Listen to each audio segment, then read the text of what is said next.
A show that tackles the big issues affecting the BVI and the rest of the Caribbean. Searches for answers to today's big questions and gives viewers a unique perspective on developing stories. Follow the big story with me, Kathy Richards, only on GTV.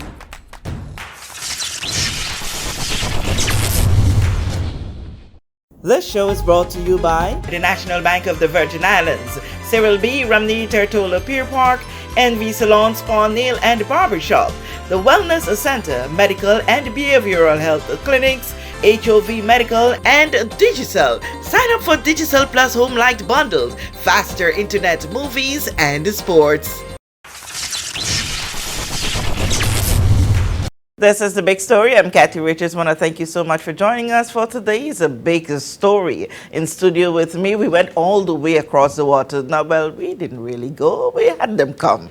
We have the two members of the Anegada Land Advisory Committee. Its chairman, Mr. Darrell Ruan, and Vice Chairman, Gregory Levens. A junior and a senior.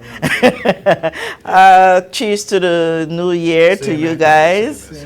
What's the atmosphere like on Anegada in this moment? How did we start off the new year over there? Blessed, happy, cheerful as usual, serenading by the Anegada serenaders. Just love, happiness, anticipating what's to come, you know. Yeah, and the fishermen doing good and all of that. Yeah, man. All right, well, we're here today to take a quick review of what has been the accomplishments, setbacks, projections as it relates to the Anegada land issues that have been. We remember it was back in 2022 or 21? 2020, I think the first interview was 2020. The second one was 2021. Okay, well, you have it up back better than I do. And at that time, we were talking of when things were just getting started with this committee. Yeah. You've come a long way. We would have trekked with you along those years. But currently, the conversation is still there.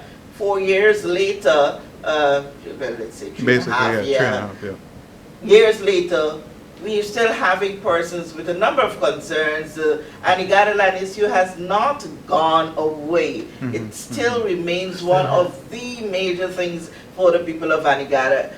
As chairman, let us get a quick overview as to where we're at right now.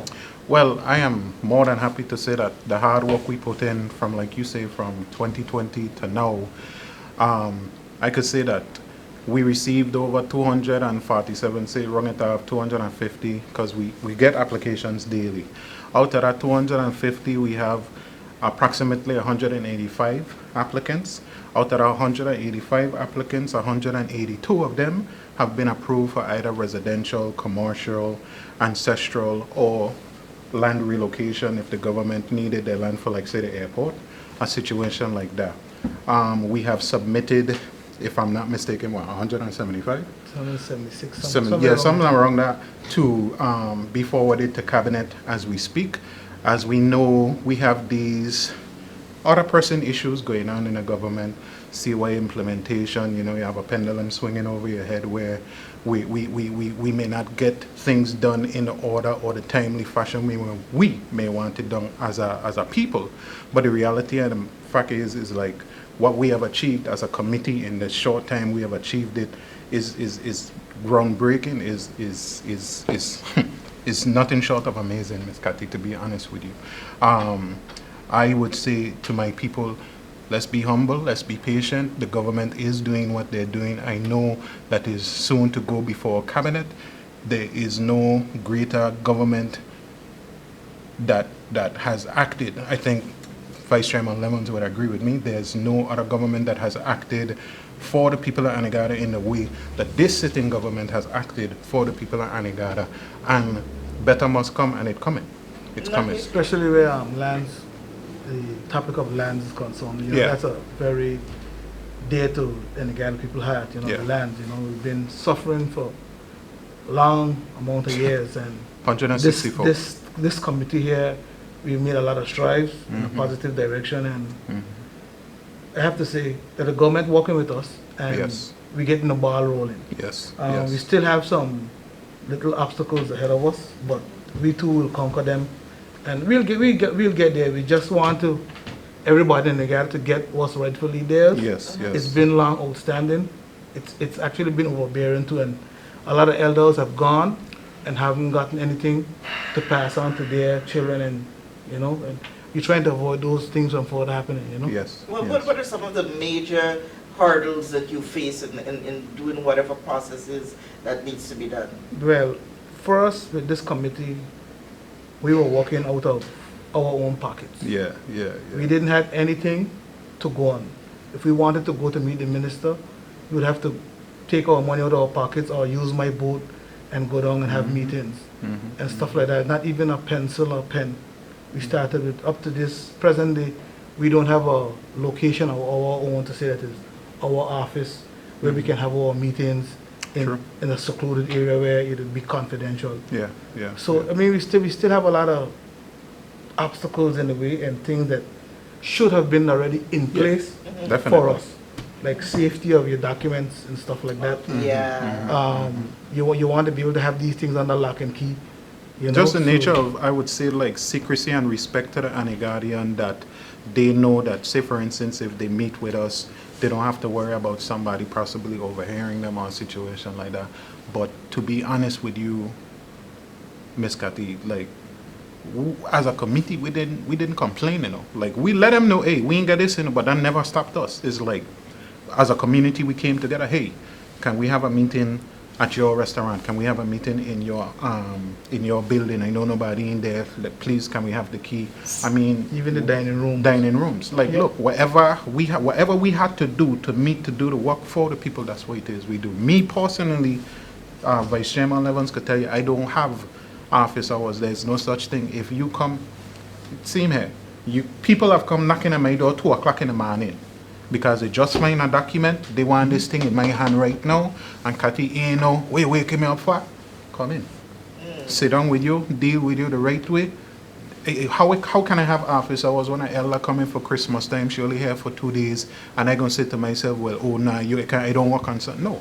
You have to have it in your heart for the people. You understand? And if your love aim for the people, to treat them equally, not to say, okay, well, I have a grievance with this person here, or I don't like this family here. No. Everybody needs to be treated equal. And surprisingly, another obstacle we face is dealing with everybody equal. In what way? Before I say, Yeah. before I let you speak, one of the things that I admire about this Anegada Lands Committee, Yes, sir. this wonderful group of individuals that we have together, we put down self. Yes. And we Agreed. deal with the cries of the On people. people. Yes. And Cathy, for me, that goes a long way. Yeah, man. Once you could put down yourself, it shows that you're not selfish. Yeah. And you pick up the burden of somebody else and try to help them. Yeah. So those are things that we feed off of to keep our energy going. One of the first things we did actually, Cathy, like I think our second meeting. The first meeting was when we had the elected officers, and in the second meeting we made a commitment, all 8 members, that not one of us is going to put in an application for ourselves before we know we could literally count on our hand that, okay, you only have 5 more people on the island of Anegada ain't got process. And so said, so done. Yeah, we don't have any applications. Oh, that's amazing, and it shows the level of commitment, because this is really, really an age-old problem. Yes, ma'am. What's the population in Anegada? I would say roughly between 300 350. Yeah. Between 300 to 350. The mean is almost every single adult that would have had an application. Yeah, because because if you would have had in excess of 250. 200, yeah. So it's almost everybody on Anegada, every adult is Well, I could literally tell you there's only 5 individuals on Anegada who we still tracking down to assist. 2 of them are elders, 2 of them are young men just coming of age, and 1 of them just coming back into the territory, and we just dealing with them accordingly there. And all issues are documentation. Some may have lost their documentation. For, like, when I say documentation, meaning their birth certificate, or they might not be born here, born in the U.S. and need a upgraded belongers card or whatever the case may be. And so it's just a documentation process. But yeah, I could tell you that straight up because yesterday I was scolding one of them, telling them I need your documentation. So yeah, there's only 5 individuals on the whole island of Anegada who can say that, oh, I don't have an application in with the Anegada Land Committee. We literally went house to house, Miss Cathy, from the farthest east. Take a picture of the house, even if it didn't have a house, the foundations. And once we had that catalog and that database, we said, okay, we set out to deal with everybody from that database in the household. And we deal with it from a clan perspective. So say, for instance, Gregory's last name is Levens, but he's from the Creaky clan. You deal with your clan. I represent Proctor and Faulkner. Another person might represent Smith, Wheatley, or whatever the case may be. So we break it down into clans too. So it's much easier. And that is how the committee is composed. Yes, You cover almost every... You cover everything that way, yeah. Every clan basically has a member on the committee. Okay. Yeah. So even if you don't carry, for instance, as you say, you mightn't carry, like for instance, I am part of the Creaky clan. So I carry the Levons and the Creaky. Okay. Then you may have somebody who's a Faulkner, but of he don't have much. Yes, he carry exactly. The pool. There you go. Yes. Perfect. You have the idea. It's very, very clear. And, it's very admirable to see that things are moving apace, because this is something that persons on Anegada keep consistently saying, this has to be dealt with once and for all. And you guys from the onset said, we will get this done unless we are dead. We're going to make sure that this is done. In the beginning stage of the committee, we actually had to go the extra mile to show them, okay, you don't want to listen to us, okay, we can get your attention. We had to take some drastic moves to get the government attention to say, hey, listen, this ain't no joke no more. Comply and let me get the ball rolling together. Yes. So they would have applied, persons would have put in their applications, you would have done the processes. One of the things, I follow your chat every now and then, and don't go necessarily deep into, but whenever I go there, is every so often you see the call for, what about the deeds? Yes, we get this stage done, we know this lot is this body, where is our deed? So,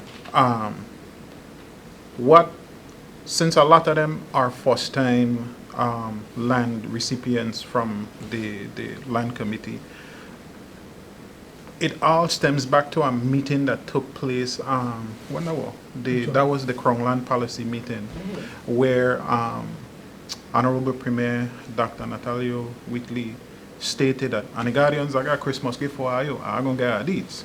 Well, when that was spoken, it resonated throughout the community, and based off of the traction that we were seeing, we wholeheartedly believed it too. But you have to also understand, Ms. Cathy, this is the first time in the history ever of the country so much people are getting deeds processed in one shot.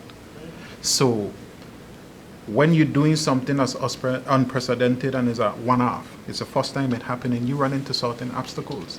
Like say for instance, it's a COI, and the information that was provided to the Attorney General might not been suffice. So the Attorney General, to protect everybody, to make sure everything happens, may have said, okay, we need a little more meat on the bones to make sure that whatever scrutiny or whatever situations or questions that may be asked pertaining to these applications could be answered. So our stats ridiculous. If you want to know how much applicants rate with blue pen and black pen, we have it for you. So that's why my message initially was, let's be patient. I could assure you that what we are doing and what we have done has never been done before, and to give the community and a whole, the people, so they can understand what we mean. From your first to your last committee, there has never been no more at one point in time than 30 applications submitted to the ministry. And we all know when they submitted the applications, who the land went to. We don't need to get into that tra-la-la-la-la.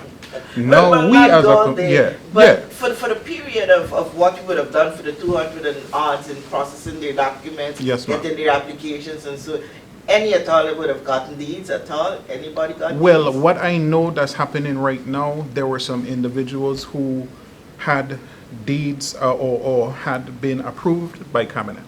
And so since they were already approved, because like I say, there's never been a cohesive relationship like there is now under the leadership of Premier Wheatley.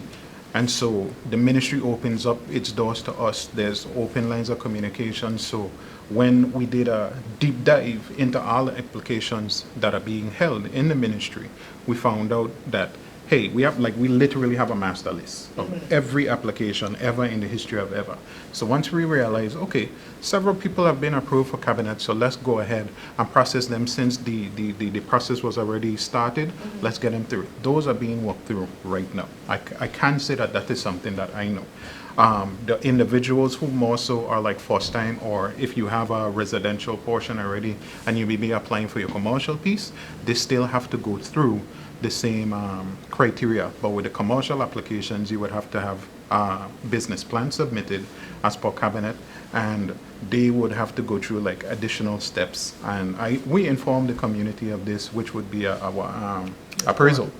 Yeah, they would have to come through and do an appraisal on the land, etc., based off on the rules and guidelines that they have to follow. Is there any conflict as it relates to Crown land? What portion of Anegada's land belongs to the Crown, and what portion should remain for residents? Well, to me, in my books, I hear them using the term.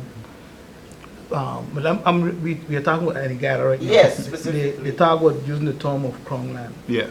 In my eyes, when it comes to Anegada, there's no such thing as Crown land. You have all of these family clans. Yeah. You have names that we haven't even called yet.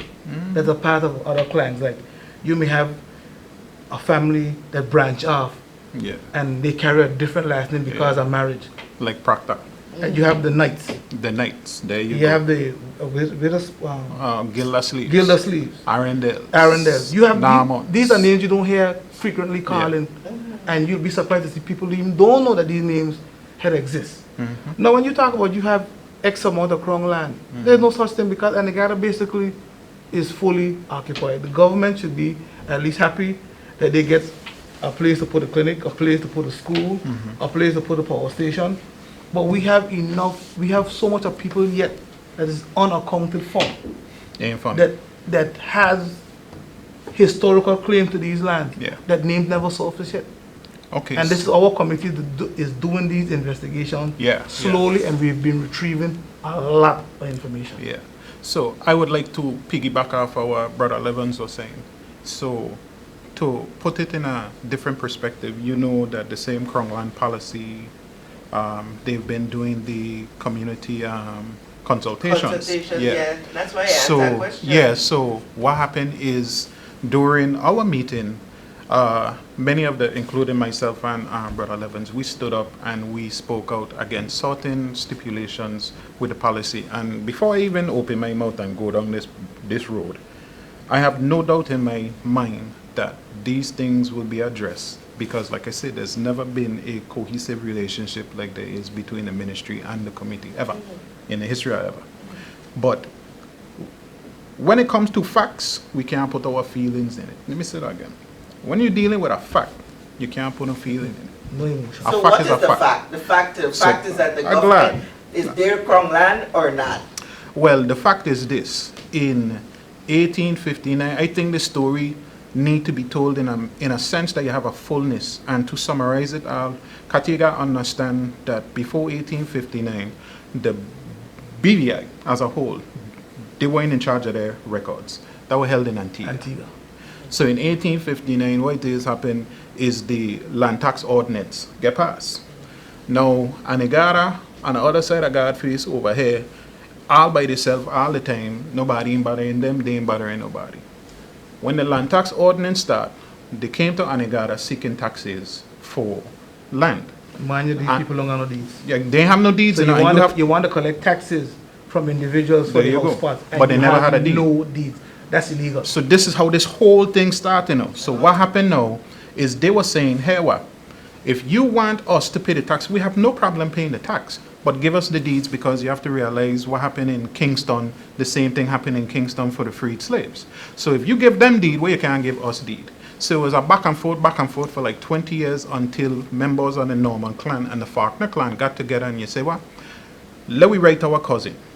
So they write a petition, they write a personal letter, they sell it to the All of Kimberley, and the All in Kimberley send it to the Queen, the monarch.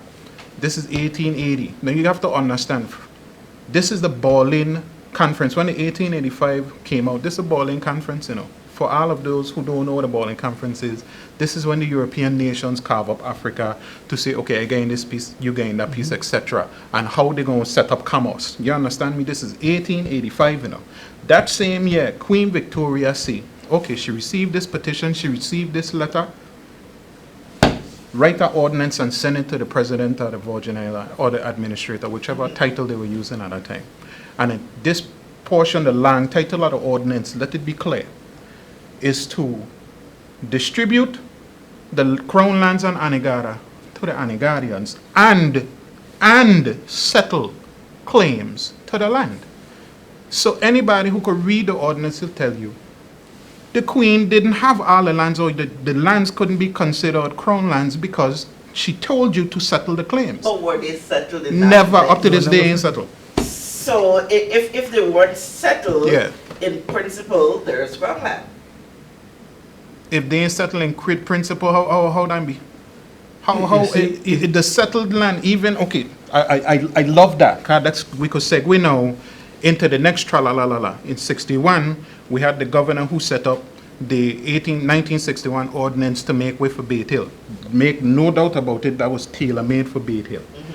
When the 1961 ordinance come in 69, I want to believe, they had a commissioner inquiry into the Beit Hill and Wickham's Key, the Anegada and Wickham's Key agreement, and then it followed up with the 1987-88 Renwick report into the Anegada Lands Commission. With the Anegada Lands Commission, he had 4 things he needed to do, which, just to summarize it, find out what laws governing the land for Anegada, find out the claims, if these individuals actually do have claim to the land, and how we could find equitable distribution for the land when it needs to be distributed. Kati, the Renwick report, which is a commissioner inquiry, by the way, stated that, okay, he had one finding, and he had 4 recommendations. And the recommendations are as follows. He basically say that you need to set up a land survey plan, and that has been done. I think there was one in 93, there was one in 2007, and one in 2011. So that has been done on land use plan. He also said that where possible, the walls should be vested in their owners. Do you know how much acres of Anegada are walls? 5,000. Do you know how big Anegada is? 9,592 acres. So who own what? Okay. You understand? And then another 3,000 of that is pan land. 5 and 3 is what? Okay. So you understand what really? Yeah, so it's all like right, virtually nothing left Thank to you. be So, determined. Okay, so and coming there down you to go. Renwick, Yes. where it was really finalized. The thing with the Renwick reporting, is something that make me laugh. He give them recommendations, give the government recommendations, and up to this day, the government had never even followed or implement one recommendation. Well, no, don't say That's the government one. that did. The government that did. One. No, Yeah. one. If we're going to speak, we're going to speak right. They did do the land use plan. You know? Yeah, but that's, Okay. that's But that would take us to a different conversation, so I can swing it back a little bit now to keep it strictly Anegada. When was the last time you guys would have met a committee, and was there any new developments that would have taken place then? Oh, all the time. That's what I'm saying. There's always a cohesive understanding, even with the like going back to the Crown Land policy.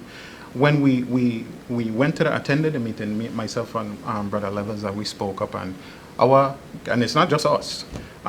Many in the community basically had feel like, hey, y'all need to stand up and say something, because how it's written or how it's perceived is that the government gonna take the land, and the land gonna all of the land gonna become crown. And when they decide, if they decide to have a committee, they're gonna elect one, and if not, they may not. You understand? And then the Crown Land unit, if I'm not mistaken, if I am, please correct me. The Crown Land unit would then turn around and determine, because it's a statutory body, determine what's happening in Anegada. So for us as a community, we're looking at it from the standpoint like, okay, it's been 36 years since the Renwick report. The Renwick report basically said that nobody in Anegada at that time, and I figure still now, believed that the government of the day was wanting to help Anegadians. They didn't believe it. So he said to allay their fears, set up this committee. This committee shall be advisory at first, and in time they will grow into its own form of local government until the population reach a point to where they can have a member elected to the legislature. 500 something, I think it has to go before. Well, that's how it right in the Constitution. Why that number was used, who knows? You understand where I'm coming from? And at the end of the day, Miss Cathy, just like Brother Levens was saying, the recommendations ain't being enacted. So at what point you going to still use this advisory term? And at what point are you going to give us the respect to have our autonomy? The same, you could do it because it was basically, Renwick, make no mistake, Renwick's report basically said we were supposed to be what Wickham's Key Authority is. That's what he said. Autonomous, controlling, the man said its own government. I don't think you can mince words like that. You understand what I'm saying? So of that fact, what you guys are doing now? Well, this is what I'm talking about. Even though we're speaking about it, we're not bashing the government and saying, oh, they're doing that. No. We've been in communication with the PS. We've spoken to Honorable Wheatley about this. In the meeting itself, he literally told us, hey, we're going to have to, he could see that this is a very serious issue for Anegada, and he'll have another consultation meeting with the people. So it's not like, please don't misconstrue this like we bashing. No, we have always have open lines of communication. I just got an update as of, that I shared with you. That was, I want to believe, Wednesday from the PS, letting us know that everything is moving along with the applications, and they'll keep us up to date as the progress moves. They're gonna let us know. So we have no absolute beef with the Ministry of Environment, Natural Resources, and Climate Change, or really with Premier Wheatley. We answering your questions. You know what I mean? There's no issue. And what I think, to even summarize the topic, what I think is that there will be a meeting soon held so that we could iron out what changes need to be made for the Crown Lands policy, because Premier Wheatley did promise the people at Anegada, like, quote, and I quote, whatever you want in it, we're going to put in it. Whatever you don't want in it, we are going to take out. That's what he said. So what is the most recent development? The most recent development is that currently the applications are still be in the processing stage. Now the processing stage, that ain't got nothing to do with our committee. That could be anywhere from, I know that they have written the cabinet paper. I know that there is a process from the cabinet paper being written to it hitting cabinet. No, don't get me lying to you. I know other people have to look at this. I'm pretty sure the Attorney General will have to make comments on it, whatever the case may be. And like I say, if that's the case, it's 170-something applications. You understand what I'm saying? So yeah. I would say there is a lot of due diligence per application that would need to be met. So if I have to take an educated guess, I would say that's the process that's being done right now. There is a checks and balances for every application before they could say, okay, we approve this could go. Because you don't want it rush, Miss Cathy, and then, I make this simple mistake, and then it's tra-la-la-la-la pandemonium with COI and following rules and stuff like that. You have to navigate the waters. You understand what I'm saying? Diligently. The body whispered that there is some document that just was recently worked on or being worked on. The response, that's what the community asked us for. Well, it was in the same meeting, the Crown Lands policy meeting that they had in Anegada. I think that was the 5th of November.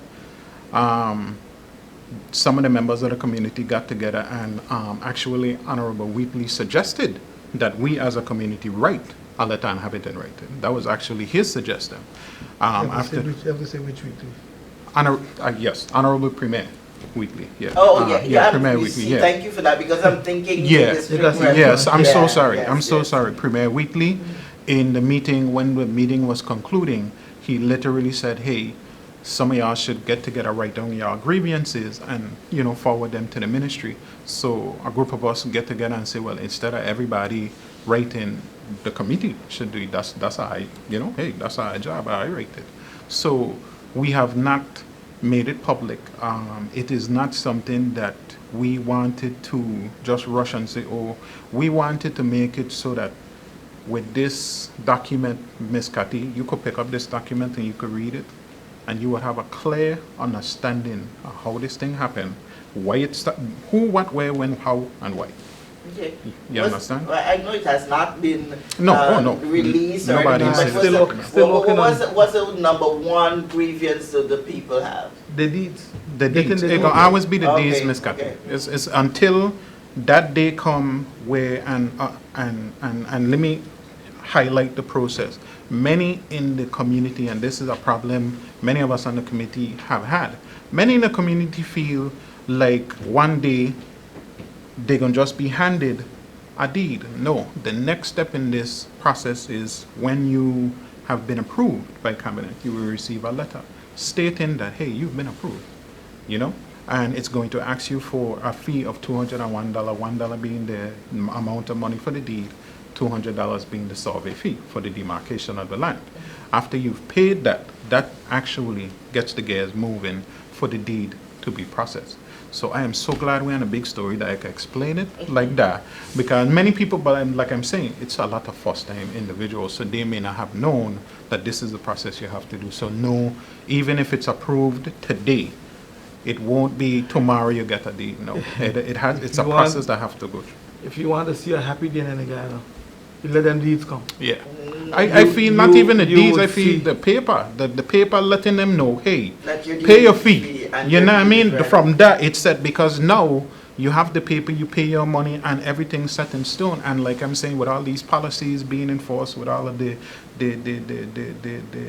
checks and balances to make sure that this is the way we moving forward, then it is what it is. Like, I have no doubt in my mind that this, again, I'm going to say this, and the reason I saying it, me endorsing no particular party or group, you have Honorable Premier Natalia Wheatley, who is of Anegadian blood.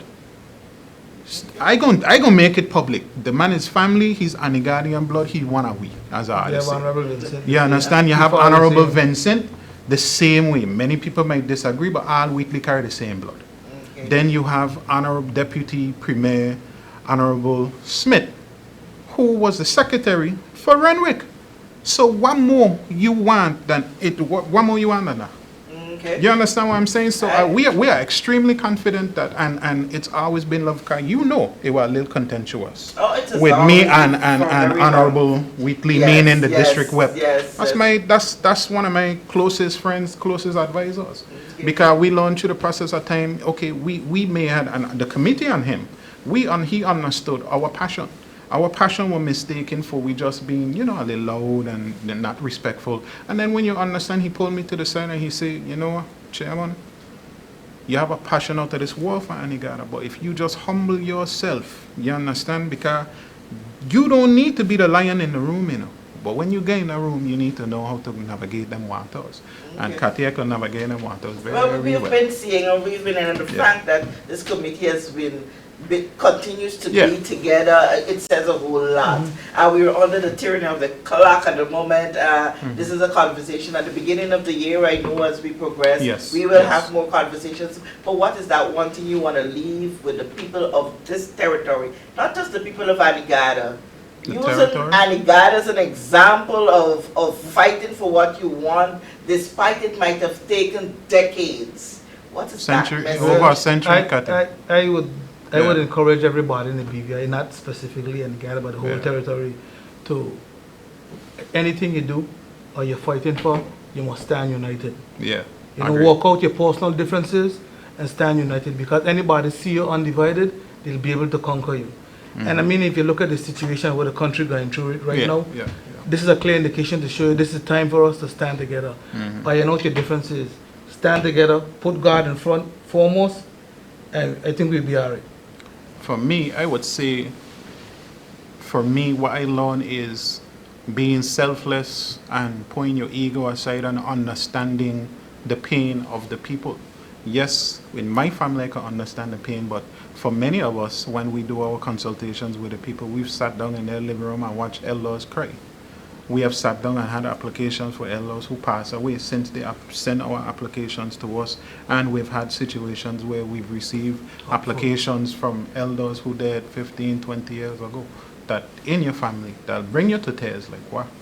I hold in my great aunt application, but at the end of the day, you fight. You don't give up. You understand what I'm saying? Because at what point you for me, Kathy, and I know you've heard me say it, if I give up and just say, man, this is too difficult, I don't want to deal with this, I don't want to deal with the commitment and time it take, then I point out my son.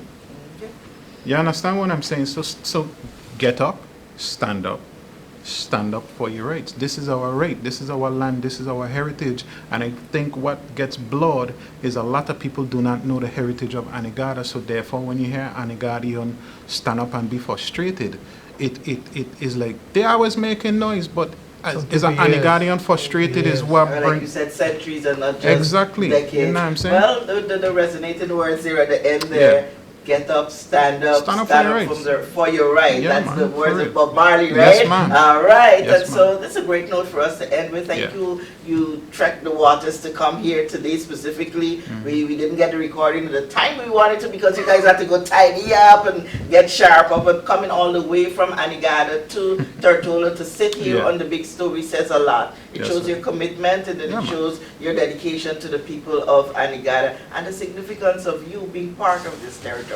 So we here wish you continued success, and we want to thank you for joining us for this edition of The Big Story. I'm Kathy Richards. We know that where you choose to bank matters, and it is your vote on what your funds do in strengthening our community. As your official Bank of Paradise, we invest and support the lifeblood of our economy by helping in the realization of personal goals for homeownership, education, and entrepreneurial visions, which support small businesses. We make it our place to connect with persons and worthy causes, and we have been doing so for more than 30 years. Where your money goes and what your dollars empower are your choice. And we thank you for choosing us, a bank that gives where it matters the most, for you, for our community, and a happier tomorrow. The National Bank of the Virgin Islands.